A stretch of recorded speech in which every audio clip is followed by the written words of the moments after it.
هرچی او از مال دنیا داشت داد.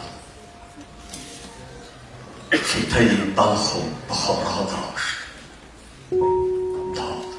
سنتی والا و دیوان داشت داد. تختی سامان داشت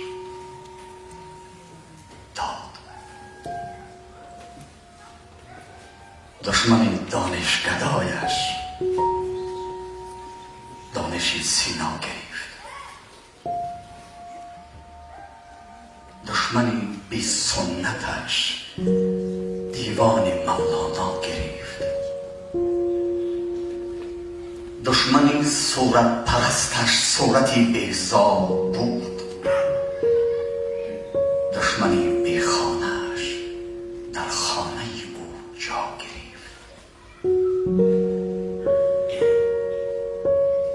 داد او از دست گرزی رستم و سهراب را. بربرانی ناتوانی را توانا کرد او. نام خود را همچو گوری رودکی از یاد بود. قاتلان خویش را مشهور دنیا کرد. قامتی کوتاهی منقید از منار کله اهل خراسان شد بلند. پستی صحرای قیقچاق از بلندی بدخشان شد بلند.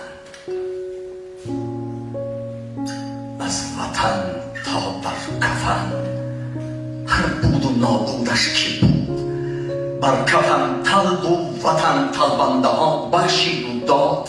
از وطن تا بر کفن خود را ادا کرد. دشمنی درویش خود را شاه و دارا کرد و خود درویش شد. در میان تنگ چشمانی که چشمی تنگشان را هیچ گنجی پر نمی کرد. 7 خانه رستمش را بر هدر اوستود. 7 گنجی قیمتی افراسیابش را بر هدر ریخت. 7 ملکش را فدا کرد. لیک لفظ مادریش همچون نامی مادرش در زبان و در دهانش ماند. هر سخن با شیر مادر سخت شد. در استخوانش ماند. خود به خود در گوشه خاک دیار از جدایی از غریبی او گریست و گریه ها بر آبشاران یاد داد. لفظی کوهستانی بر باد و باران یاد داد. رودها را رودکی دان کرد او. بادها را عنبری خوان کرد او. عاقبت از 7 اقلیم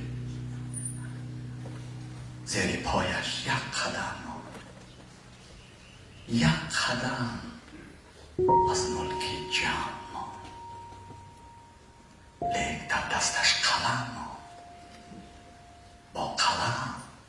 با قلم در هر قدم مغز گوریستان در آمد. بلکه گوریستان در آمد. ترک دنیا کرد و ترک شاعری نی. ترک این پیغمبری نی. غارها مکتب شعر و غزل کرد. در زبان مادری سیر و عمل کرد. جلد دیوان غزل را جلد دیوان ازل کرد.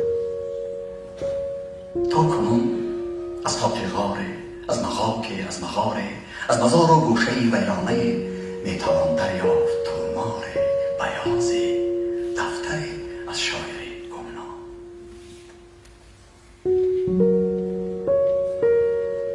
روزی نوآبادیش تاجیک زبان آباد کرد. در زبانش دولتی بی دولتی بنیاد کرد، دولتی از حرف وزنی، دولتی از شعر رنگین، از چنان شعری که هر یک مصرعش جویه از خون سربازان اوست، تاره نور از آتش‌های زرتشتان اوست. گویا چون صید مجروح او جراحت‌های خود را گشته و برگشته لیسی با زبان خود دوا کرد. در سرایش تاجیک از بخت نگان، گرچه با گبر و مسلمان هم سرا بود، هم رسول و هم خدا بود، در زبان اما جدا بود. از سری 100 منبر افتادند ناظرهای او تا نرفتند از زبان خویشتن. در سری 100 دار جان دادند شاعرهای او تا نفتد بر زمین قدر سخن، تا نفتد بر زمین قدر سخن. آج گم کرد زبان را گم نکرد، تاج گم کرد و زبان را گم نکرد، تخت گم کرد و زبان را گم نکرد، رخت گم کرد و زبان را گم نکرد، بخت گم کرد و زبان را گم نکرد. در حد و سرحد شناسی جهان، سرحد تاجیک زبان تاجیک است. تا زبان دارد وطندار است او، تا زباندار است بسیار است او، بی شمار است، بی حساب است، بی حد است.